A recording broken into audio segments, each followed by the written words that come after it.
Hey, this is Cody Roberts, and I'm a certified strength and conditioning coach at the University of Iowa. I'm going to take you through what I think are 9 important plyometric exercises that every basketball player should be incorporating into their workout routine to help produce explosive power and reactive speed, giving you that competitive edge on the court. The great thing about these exercises is that you can do all of them from the comfort of your home with little to no equipment. When incorporating plyometric exercises into training, it is important to appreciate proper technique and progression in order to maximize their effectiveness. If you're just starting out with plyometrics, start simple. Ease yourself into the training to avoid doing too much too soon. As with any workout, it's important to begin with a proper and complete warm-up before performing plyometrics. This helps to greatly reduce the risk of injury and improve the benefits of the workout itself. And if you're looking to boost your athletic performance during the off-season, then be sure to click on the link below in the description so you can gain access to our free training program to help you improve your basketball conditioning, speed, and jumping ability. Now let's get started with the 9 essential exercises top trainers swear by.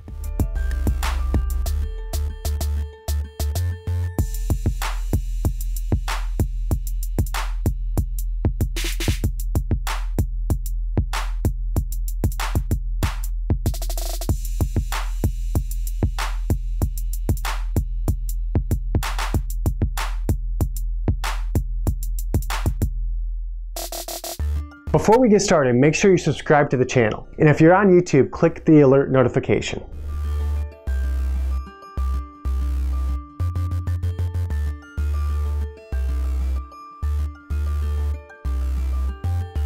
The double leg forward hops.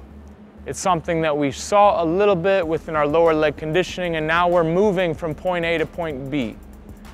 Biggest thing is we're focused on stiffness and pulling the toe up when we're in the air, loading and creating some pre-tension, that Achilles, calf, and ankle. So feet are together, contacting the ground and the balls of the feet. See it. Good. Pulling the toes up, actively getting off the ground as fast as possible. There we go. Nice job. Very good. Excellent. Double leg forward hops. Our backward double leg hops are a great exercise that continue to challenge the calf and ankle interacting with the ground, quick contacts in the feet. Okay, from a double leg stance, we'll see symmetry as well as challenging the quads.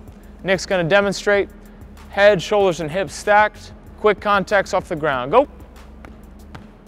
Good. Nice job. And he's pushing and covering ground in the air. Ready, go. Good. Pulling the toes up, actively in the air, doing an excellent job to where when he's in the air, you don't see plantar flexion, you actually see what's called dorsiflexion. And that's going to create that tension you need to get off the ground as quickly as possible in our backward double leg hops.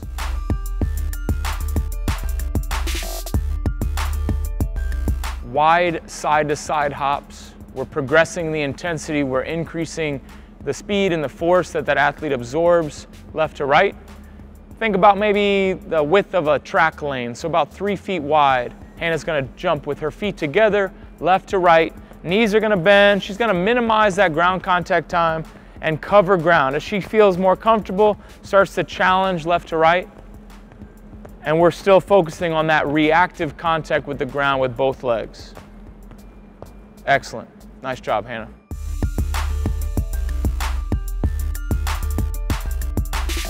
Single leg squat jumps with a pause is going to be an excellent exercise to start to produce force as well as manage force and show your control and ability to stabilize and maintain foot pressure. So Hannah's going to start on one leg in about a quarter squat position, making sure she's loading outside of the foot into the heel, finding that heel as she absorbs, stabilizes, using her arms, generating force, absorbing and stabilizing that knee by engaging the hip and maintaining foot pressure.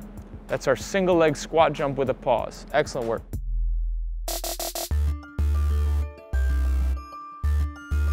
For the alternating step-up jumps, we're going to focus on the full foot being on the box, using the arms, driving as high as you can, and switching feet in the air and alternating. Yeah, and continuous. Load that front foot. Use those arms. Excellent. Good. Balance a little bit there. Continue to load that front foot. Don't put too much weight on the back foot. Use the arms and maintain that upright torso.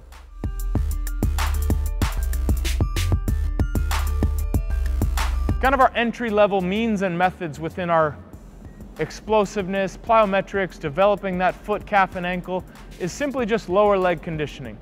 This could be something as simple as jump rope.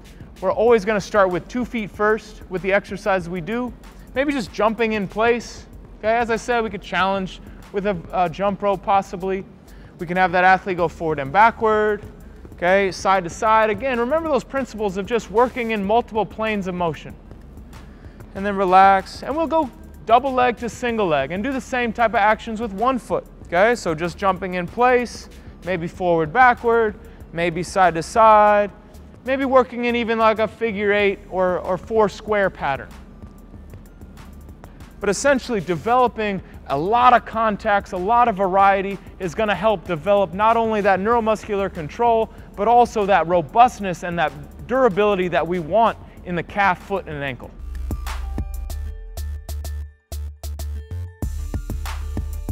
For our medial hops, this is where we actually start to push a little bit more for distance, but we're still getting that height to allow for full contact. These are medial hops. Good, great job.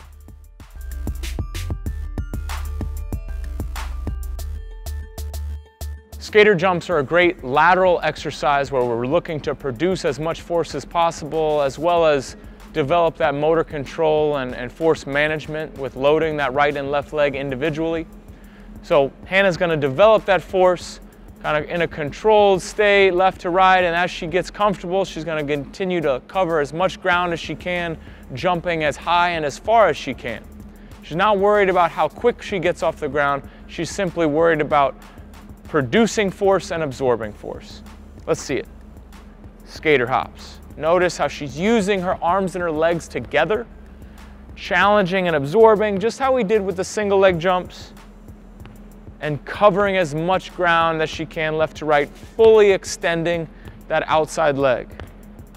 Excellent job. A great exercise that's going to really lead and bleed into our locomotive exercises and change of direction work left to right.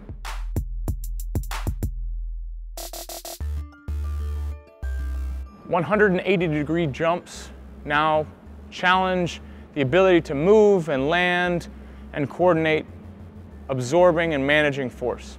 So Hannah's going to jump as high as she can, focusing on proper mechanics. Starts with a good stance, good arm action, full extension, head to the ceiling, rotating to the left, landing and absorbing, midfoot to heel.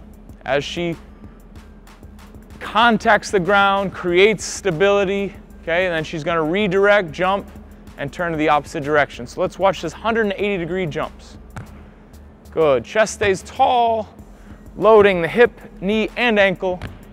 Max height, using those arms to generate as much force as possible. And then she's creating that rotational force as she turns left, turns right, and then managing that force as she absorbs that landing.